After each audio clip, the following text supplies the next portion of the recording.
Olá, bom dia, está no ar o 3x4, podcast de política do Brasil de Fato. Estamos ao vivo em formato videocast, então você pode nos escutar, mas também nos assistir aqui diretamente do estúdio.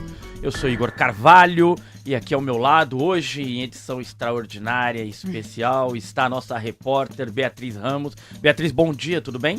Bom dia, Igor. Bom dia aos nossos ouvintes, espectadores aqui do YouTube. E estou muito honrada de fazer parte dessa conversa hoje. Legal, você pode nos acompanhar no YouTube do Brasil de Fato, no Instagram e no Facebook também. E lembrar que este episódio fica disponível nos principais tocadores, entre eles o Spotify. Você pode mandar sua mensagem aqui no YouTube, entrar em contato conosco, perguntas, críticas, sugestões, leremos.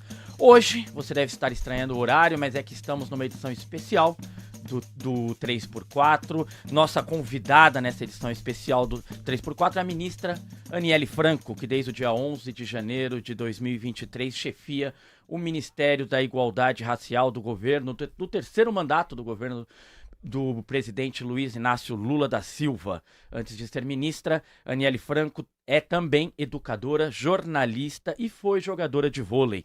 Ao lado de sua irmã, Marielle Franco, ajudou a colocar ainda mais a favela da Maré em evidência no noticiário brasileiro.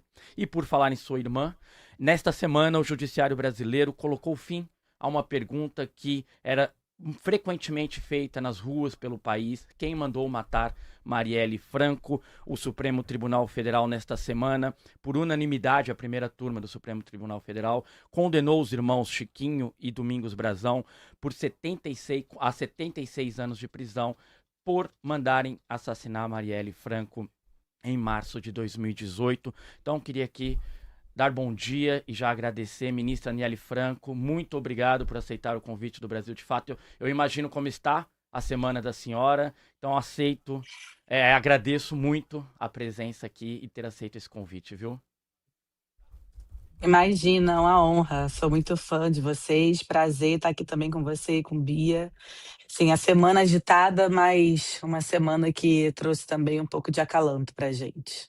Legal. Ministra, eu queria começar justamente tocando um pouco nesse ponto sensível. Nessa semana nós estamos a menos de 48 horas da determinação da sentença de Chiquinho e Domingos Brazão. Queria saber, deixar um espaço aberto aqui para que a senhora falasse. Como está a senhora? Como está a família, Dona Marinete? Como é que está a Luyara? Como está a família de vocês após essa sentença? Qual é o sentimento que ficou após escutar, principalmente o voto da ministra Carmen Lúcia? Acho que muito sensível e muito comovente, né? Sim, minha mãe e meu pai, Liara, estão bem, graças a Deus. Foi ali, né, um dia muito difícil na quarta, na terça também, mas ouvir os votos na quarta. Minha mãe chorou muito com o voto da Carmen Lúcia, né? Eles passaram mal, os três passaram mal, os três tiveram um pico de pressão alta durante o julgamento, e aí eu fiquei bem tensa, tentando manter ali a força, o equilíbrio, né? Vendo todo mundo passando mal, não tinha como também eles não se emocionarem, porque tudo foi revisitado, né? No cada ponto, cada passo, cada voto que era dado, lembravam alguma coisa. Mas, graças a Deus, hoje a gente ainda não recuperado do cansaço físico, mental, psicológico, emocional, mas estão bem. E ter escutado ontem à noite minha mãe e meu pai dizerem, né? Ainda bem que nós somos uma família que não desistimos dessa luta e conseguimos chegar até aqui. Enche de orgulho, mas, enfim, não tenho o que celebrar, né? Mas foi um passo dado, foi importante. Agora, fica uma dúvida, ministra, para a família, o julgamento e a condenação dos dois mandantes, mas a condenação dos dois assassinos encerra a fase jurídica? A família pretende tomar mais alguma medida em relação ao caso, ou o assunto juridicamente ele está encerrado para vocês? Olha, Igor, eu te confesso que a gente nem chegou nesse ponto de falar sobre se faremos algo a mais, né? Que ainda tem algum espaço a serem dado, ainda faltam alguns júris, mas claro que traz uma resposta, né? Claro que traz ali uma sensação de justiça, claro que também a gente precisa entender que isso é Já algo pega aí. inédito, né? o que o caso da Marielle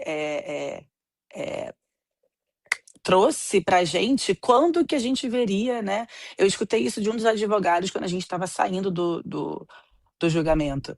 Aniele, o que está acontecendo aqui hoje é algo inédito. Quando que você viu político branco ser julgado e condenado num caso desse? Mas também quando que se viu um mando de um crime dessa magnitude?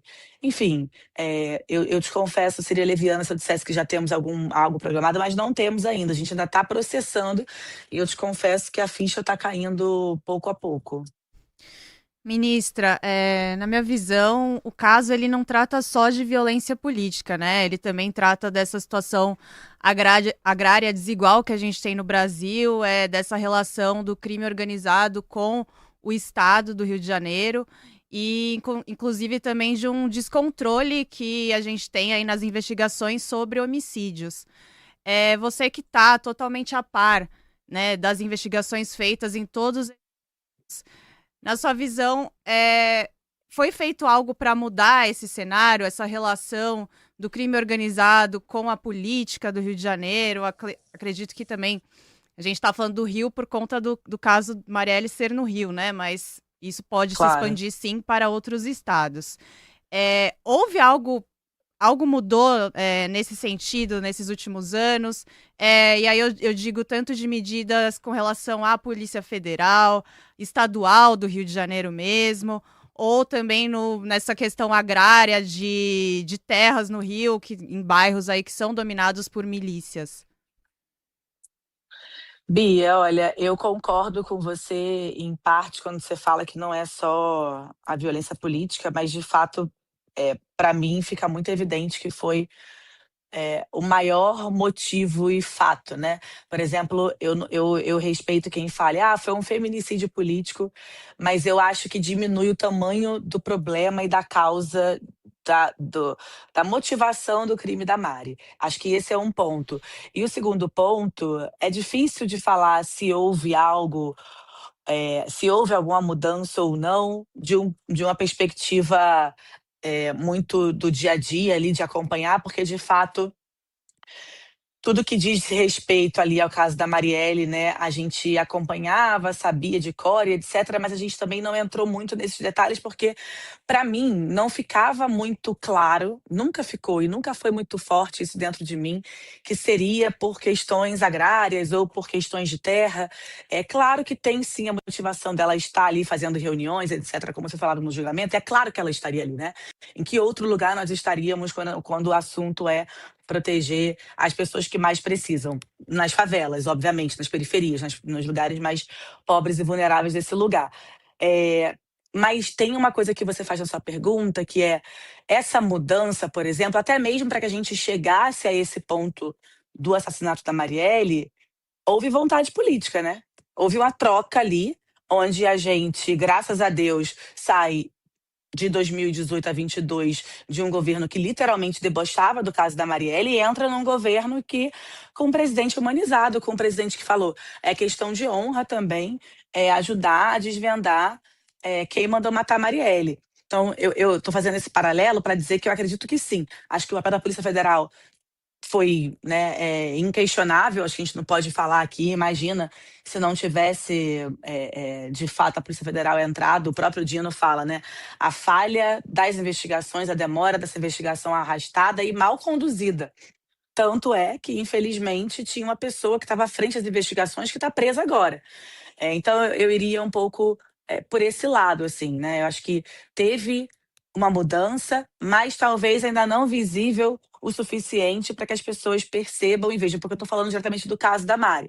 Mas no dia a dia a gente não está ali para acompanhar como que isso está sendo transformado. Não sei se eu consegui me fazer clara para você Claro, entender a claro, sim, sim. resposta. Perdão. Ministra, eu estive eu acompanhei e cobri o julgamento no Rio Júri Popular.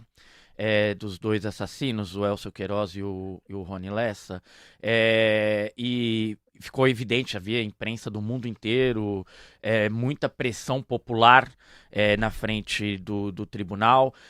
Agora não estive em Brasília, mas queria escutar da senhora. A senhora citou agora há pouco a dificuldade de condenar dois políticos, homens brancos.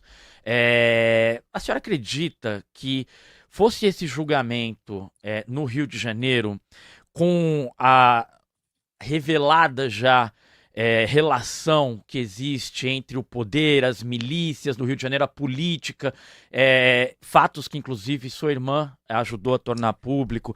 A senhora acha que o envolvimento de um delegado da Polícia Civil, o Ronald Paulo de Alves, um assessor do Tribunal de Contas do Estado, o Robson Calisto, o Chiquinho Brazão, o Domingos Brazão, então estamos falando de um deputado, estamos falando de um conselheiro, de um Tribunal de Contas de Estado. A senhora acredita que fora do STF, fosse no Rio de Janeiro, a dificuldade para condená-lo seria maior por conta dessa relação que se estabeleceu entre a política e as milícias no Rio de Janeiro? Seria imensuravelmente mais complicado, né? A gente ter um delegado obstruindo as investigações, já se está por aí a resposta à sua pergunta, né. Eu não sei, Igor, eu não vejo muita solução, saída, eu não tenho muita esperança de quando que essa tríade que é descoberta com essa tampa do bueiro que é aberta no caso da Marielle, vai ter um fim no Rio de Janeiro. Eu particularmente, como carioca, eu tenho esperança de que um dia sim, mas ao mesmo tempo é muito complicado. Onde que nós iríamos imaginar. Você já imaginou? Assim, queria que vocês dois e todos os espectadores aqui que estão aqui com a gente, telespectadores, enfim, pensasse. Imagina se cada pessoa que pensar contrário à outra, ou se for de um outro partido, ou se voltar contra um projeto, tivesse um crime encomendado. Tipo, onde é que a gente vai chegar, né? Tipo, para que lugar que a gente está caminhando em relação à política brasileira, né? E você sabe que a gente da família da Mari, principalmente eu, depois desses anos para cá, que, né, com todos os passos que foram dados, desde da fundação do Instituto, enfim, esses ataques voltam muito, majoritariamente pelo lado direito, quando eles vêm nos atacar e dizendo que ela era isso ou aquilo, defendia isso ou aquilo para justificar o injustificável. Então, eu não vejo, se não tivesse federalizado no momento que a gente decidiu, porque antes as pessoas queriam que a gente federalizasse, a gente disse que não, por motivos políticos e óbvios, assim, acho que isso não é segredo para ninguém. Eu tenho muito orgulho de dizer que na época a gente bateu o pé firme, disse que não íamos federalizar, até porque o interesse não era talvez resolver, mas talvez, né, passar pano e deixar para lá ou arquivar. Se não tivéssemos feito isso naquele momento e fizéssemos agora, a gente talvez não chegasse, justamente pelo que você falou. Essa tríade que precisa ser, em algum momento, desconstruída, enfim, extinguida, eu não sei exatamente, aniquilada, mas que eu particularmente não vejo muita saída. Hum. Ministra, pegando o gancho, né, nessa pauta da federalização e da relação do Estado do Rio de Janeiro com o crime organizado, o deputado Tarcísio Mota, ele afirmou que a bancada do PSOL vai protocolar um pedido para desarquivar todas as ações em que o delegado Rivaldo estava envolvido, né, especialmente essas investigações relacionadas às milícias. Passando aí por Pezão, Witzel, Cláudio Castro, quais as responsabilidades, a seu ver, que os governadores do Rio têm também sobre essas diversas falhas desses crimes cometidos pela polícia do Rio durante essas investigações do caso? É difícil afirmar, Bia, mas o que eu sei é que a gente tem apenas uma governadora no Rio que não foi presa, né? Que foi Benedita da Silva, a qual eu tenho muito orgulho e honra de caminhar ao lado dela.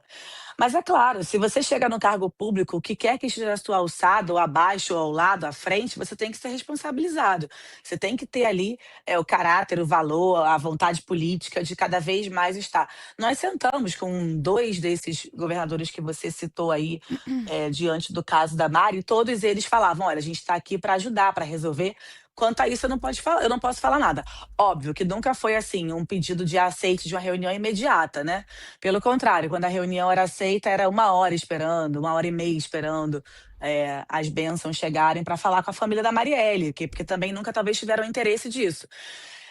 Mas é difícil de afirmar qual a responsabilidade deles, mas o mínimo que se espera quando chega nesse lugar é responsabilidade política, né? Se você está ali, se você é eleito pelo voto do povo, da maioria do povo do estado que você está representando, e acontece um crime na capital, da maneira que foi com Marielle, sendo uma parlamentar eleita, esse é o mínimo. Mas também eu não sei se de fato se esforçaram, né, para que chegássemos aonde chegamos há 2 dias atrás.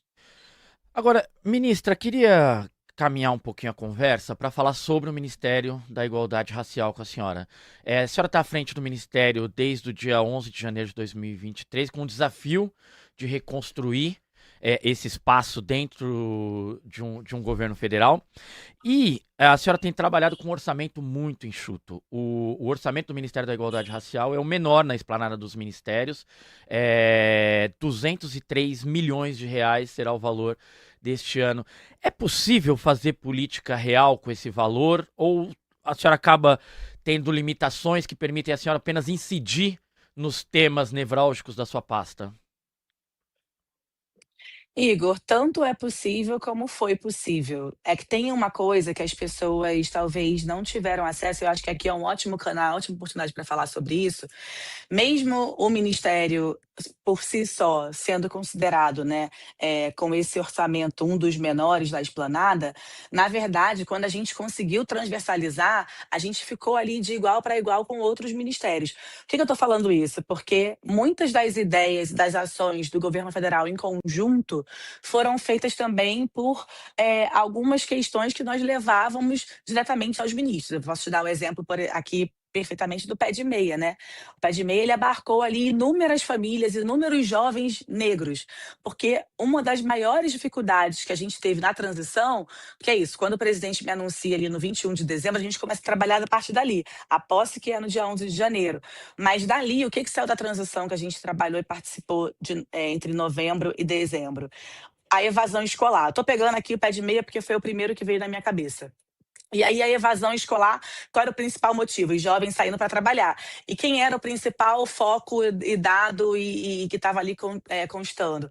Os jovens negros. Então também daí vem a ideia do pé de meia com essa inquietação, essa provocação, diria a melhor palavra, provocação sendo feita ao próprio ministro da Educação. Como vários outros, né? A gente teve uma expressiva participação em várias políticas públicas, mas também com as nossas. Mas é óbvio, eu não estou aqui dizendo que, então vocês conseguiram resolver muita coisa, não. O racismo na sociedade brasileira ainda é um mal enraizado que precisa ser combatido. Agora, dá um orgulho danado quando você passa pela rua, que nem ontem a gente voltando do aeroporto, voltando de Brasília para o Rio, e aí na hora que eu pousei, me parou uma jovem dentro do aeroporto e falou para mim: Aniele, eu sou fruto dos caminhos americanos, que é um edital aberto a professores que pudessem estudar fora e voltar e trazer a experiência da Lei 10.639 para suas escolas. Então, isso dá um orgulho danado.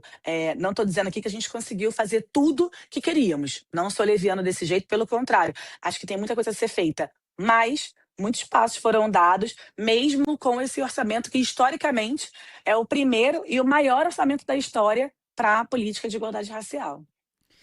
Ministra, considerando inclusive que o relatório Brasil pela Igualdade Racial, divulgado pelo Ministério em dezembro, menciona essa necessidade de reconstruir a institucionalidade depois de anos aí de desmonte e de enfraquecimento desses instrumentos de participação.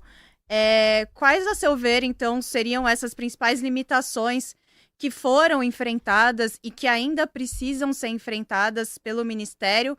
E se você puder falar também um pouquinho mais brevemente sobre esses avanços também, como você citou esse exemplo agora, citar outros também. Claro. Claro, claro. Para mim, a área da educação foi algo, como professora, que me deixou muito orgulhosa.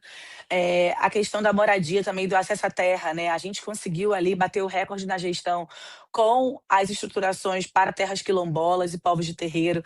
Para mim também foi algo inédito, nunca tinha sido feito, né? Quando a gente fala em segurança pública, né? Uma das maiores demandas dentro da segurança pública eram as câmaras nos uniformes dos policiais, que a gente, em conjunto com o Ministério da Justiça, também consegue fazer.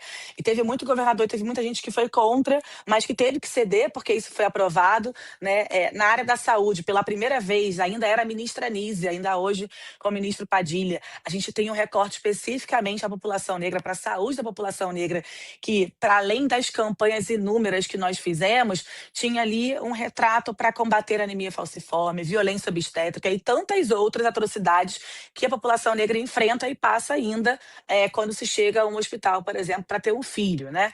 Como nós vimos um caso desse em 2023, de um médico ser extremamente racista com a paciente, dizer que ela não precisava de anestesia, assim como ela viveu, a Mari viveu, eu passei por coisa parecida. Enfim, então mexer ali também. E quando a gente fala de empregabilidade, a gente tem que trazer o Juventude Negra Viva, né? Esse foi um dos avanços que eu mais me orgulho, porque o Juventude Negra Viva ele foi construído com inúmeros outros ministérios e muitas ações, desde o Bolsa Família, a moradia de periferia, passou por dentro do Juventude Negra Viva em conjunto com outros ministérios, mas não somente isso, né? Em parceria com o governo local, porque isso para a gente era o mais importante. A cidade acontece nos municípios, então a gente precisava chegar ali, desde os órgãos PIR, que nós conseguimos reconstruir, que quando a gente encontra, né? Quando a gente entra no governo, perdão, ali em 2022, no finalzinho, a gente tinha menos de 100 municípios que tinham aderido e a gente consegue, com muita luta, chegar a 500, que ainda não é um número, eu diria, o número que a gente está satisfeito, mas ainda tem o ano de 2026 para alcançarmos um número que a gente consiga expressar.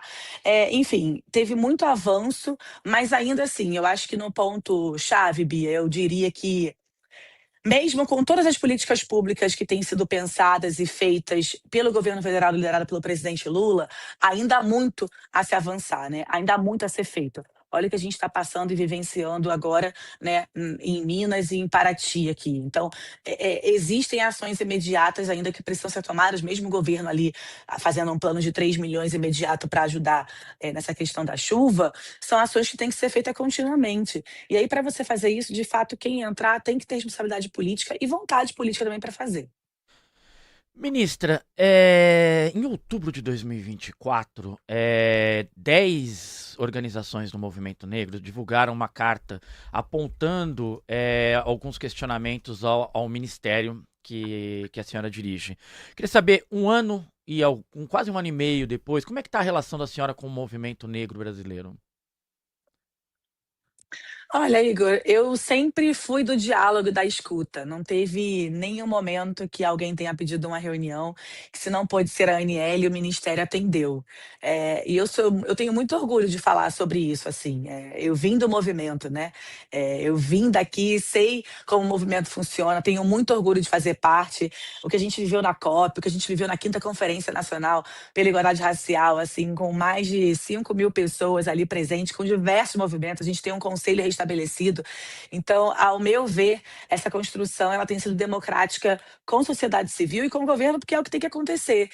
E eu sigo muito orgulhosa. Claro que, gente, a gente está em lugar que é um cargo público, críticas vão acontecer. E eu sou professora desde meus 17 anos, mas eu sou atleta também desde meus 8 anos de idade. Então, qualquer que seja a crítica, se ela for construtiva, mas se ela for verídica, também a gente tem que ouvir, tem que acatar, tem que reformular a rota, recalcular, que seja, e agir. Então, ao meu ver, eu saio do mesmo jeito que eu entrei, sendo do diálogo e ouvindo todo mundo, conversando com todo mundo que queira conversar, né? Obviamente. Obviamente que não se enquadra nessa minha fala determinadas pessoas ou movimentos que fazem direcionados à oposição, que não, nem verdadeiro né? Porque até agora, no lado da direita, tem um movimento para desconstruir tudo que tem sido feito, não só no Ministério, mas no governo federal como um todo, que esse a gente literalmente precisa ignorar, mas responder à altura também. Mas no nosso campo, eu estou muito tranquila enquanto a isso e sigo dialogando com todo mundo. Legal. Ministra, estamos caminhando para o final aqui desse papo. Eu queria uma análise da senhora. Hoje saiu mais uma pesquisa indicando um empate técnico entre Flávio Bolsonaro e Lula no segundo turno. Queria de alguém que está dentro do governo, que compõe o governo, constrói e deve estar participando também da construção da campanha do presidente Lula, dos objetivos dessa candidatura, que será a última eleição que disputará Lula. Uma análise da senhora, qual a senhora acha que pode ser difícil essa eleição? O que a senhora espera, na verdade, para o clima eleitoral dos próximos meses? Primeiro de tudo, eu literalmente espero que seja só um empate técnico mesmo, né? Porque não tem comparação ali, esse candidato com o presidente Lula. E eu realmente espero que a gente consiga, de fato, reeleger. Acho que não é segredo para ninguém, o carinho, a admiração. O presidente Lula é esse grande líder político que a gente tem. E se depender dele, mesmo falando que é a última, né? Ele diz que vai viver até 120 anos, então talvez não seja a última. Mas brincadeiras à parte, eu acho que o que a gente tem enfrentado no país desde 2018, além da polarização que se intensifica por essas pessoas que não são do diálogo, pelo contrário, são de violência, de baderna, de fake news, é muito notório e isso é visto no dia a dia. Para você ter uma ideia, só para abrir um parênteses aqui, ontem muitas pessoas me mandaram mensagem no Instagram perguntando quando que a família de Marielle se desculparia com o então ex-presidente por ter caluniado contra ele. E aí eu respondi a todos com muita honra e muito orgulho, dizendo que a nossa família nunca abriu a boca para acusar esse cidadão, nunca fez isso, mas que a gente seguiria sempre aqui, lutando por justiça pela Mari. Mas eu perguntei também a essas pessoas quando que essa família, por exemplo, se desculparia pelas 700.000 mortes na época da Covid, né? Ou quando mesmo tentaram liderar ali à frente um golpe falido. Ou quando debocharam, por exemplo, da morte de Marielle. Isso eu nunca vi. Então, já que não tem de um lado, também não vai haver do outro, porque não faz o menor sentido. Então, esse tipo de polarização, esse tipo de disputa política que a gente está enfrentando, de narrativa, de disputa de mentes e corações, tem muito a ver com isso, né? Os cidadãos de bem que falam que é da família tradicional, mas que agride e mata a mulher. Então, por aí a gente tira e sabe em quem vota. Eu, particularmente, espero que a gente saia daqui nesse ano com a vitória do presidente Lula. Eu, particularmente, espero também que a sociedade como um todo acorde e não siga apenas se baseando em fake news, que não siga apenas se baseando naquela mensagem que não é verdadeira, que recebe do grupo do WhatsApp da titia, da escola, da rua, da igreja, sei lá o quê. Mas que a gente possa, de fato, pensar política e fazer política pública para quem merece, com quem merece. É lamentável demais a gente estar vivendo nesse país com tanto ódio, com tanta mentira, com tanta violência, com formas de fazer política que as pessoas acham que é comum, que é normal, mas que, ao meu ver, nunca é. Você sabe, Igor, para terminar, quando mataram a minha irmã, eu falei que o meu sonho era conseguir dialogar com as pessoas que pensavam diferente dela. E dificilmente a gente consegue dialogar com as pessoas que pensam diferente dela, porque normalmente chegam para nos atacar e não para dialogar. O que está faltando para a gente conseguir debater e fortalecer de fato uma sociedade democrática é a verdade e o diálogo prevalecer. E é o que eu espero que a gente consiga ter. Ministra, para a gente fechar, teve um termo que se popularizou muito depois da morte de Marielle, que é o termo sementes de Marielle, né? Então, diversas mulheres negras que se candidataram e que venceram eleições nesses últimos anos, passando aí a participar de uma forma muito mais ativa da política. E eu queria que você falasse um pouco, assim, o que falta para a gente avançar ainda mais na participação dessas mulheres negras na política. Os desafios que estão colocados hoje são diferentes dos desafios colocados há 8 anos atrás. E aí também pegando um gancho sobre até um pouco sobre a garantia de liberdade das mulheres na atuação política, né? Muitas delas hoje têm tomado muito cuidado nessas agendas, inclusive de evitar eventos à noite, por exemplo. Então, queria que você falasse um pouco desse momento que a gente vive agora, de novos desafios colocados e essa perspectiva aí futura para as mulheres negras que estão querendo entrar na política. Falta a gente poder competir de igual para igual, né, Bia? Falta a gente ter acesso também de igual para igual. falta a gente ter liberdade de igual para igual, falta muita coisa. Eu acho que a Carmen Lúcia ela fala, né? Quantas outras Marielles a gente vai precisar perder nesse momento, nessa conjuntura, ou a gente vai esperar até outras Marielles aparecerem, infelizmente, porque de fato é um sistema que insiste em dizer que esse lugar não é para as mulheres, né? Mas as sementes de Marielle estão aí para comprovar exatamente o contrário e para dizer que a gente vai dar continuidade. Independente do que as pessoas achem ou pensem, a gente vai dar continuidade. O problema é que as pessoas não jogam com a gente de igual para igual. Porque se a gente jogasse de igual para igual, aquele congresso não ia ter só 20% de mulheres eleitas. Eu aposto que não. Eu aposto que a gente teria muito mais. E eu sigo dizendo isso aqui pelos lugares que eu passei e que ainda vou passar, né? Quando pensaram que assassinando a Marielle calariam a voz dela e que ficaria por isso mesmo, se enganaram muito. Mas eu espero muito que essa violência política, como eu falei no dia do julgamento, consiga um dia ser aniquilada, porque não é possível que as pessoas não entendam e percebam que é feito imediatamente para que a gente desista, para que a gente se amedronte, para que a gente se sinta ameaçada e que não siga. Mas eles estão muito enganados, assim. Eu espero muito que esse ano seja um ano que a gente consiga eleger muitas mulheres, porque são os nossos corpos que muitas vezes são lá decididos, né, o que vai acontecer, mas sem os nossos corpos para decidirem. Então isso é muito inadmissível que a gente consiga dar continuidade ao legado dela e que a gente consiga seguir firme, abrindo mais espaços para nossa geração e para outras que virão, porque não vai acabar na gente, né? E tem um futuro inteiro pela frente aí. E a gente precisa fortalecer e ter cada vez mais mulheres negras eleitas no nosso país. Ministra, muitíssimo obrigado pela participação, pela presença aqui no 3x4. Muito nos honra a sua participação. Um abraço em Seu Antônio, Dona Marinete, Luiara. Tá? Sintam-se abraçados. Obrigada. E agradeço mais uma vez. Imagina, obrigada a vocês pelo convite. Uma honra estar aqui com vocês. Boa sexta-feira e bom final de semana para todo mundo. Legal, obrigado, Obrigada, ministra. É isso, né, Bia? Vamos chegando ao final deste episódio do 3x4. Obrigado por ter vindo aqui, ter participado da entrevista com a gente, viu? Obrigada, Igor. Eu que agradeço. Muito legal, muito bom bate-papo. Legal, chegamos ao fim deste episódio especial do 3x4, o podcast de política do Brasil de Fato.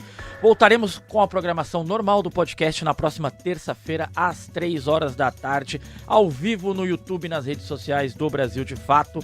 Até lá, você continua acompanhando a nossa cobertura da agenda política do Brasil no brasildefato.com.br. Queremos te ouvir também. Se você tem alguma sugestão, crítica, dúvida, envie através das nossas redes, do nosso canal no YouTube, e nós leremos. E logo mais, ao meio-dia, mais uma edição do Conexão 1, apresentado pelo jornalista Lucas Cupraxis. Nesta edição, uma entrevista com o deputado federal do PT, Rogério Correia, sobre a fraude na votação que tratava da investigação do filho do presidente Luiz Inácio Lula da Silva. Então já fique ligado, ao meio-dia tem Conexão na Rádio Brasil de Fato, no 98.9 e no YouTube do Brasil de Fato.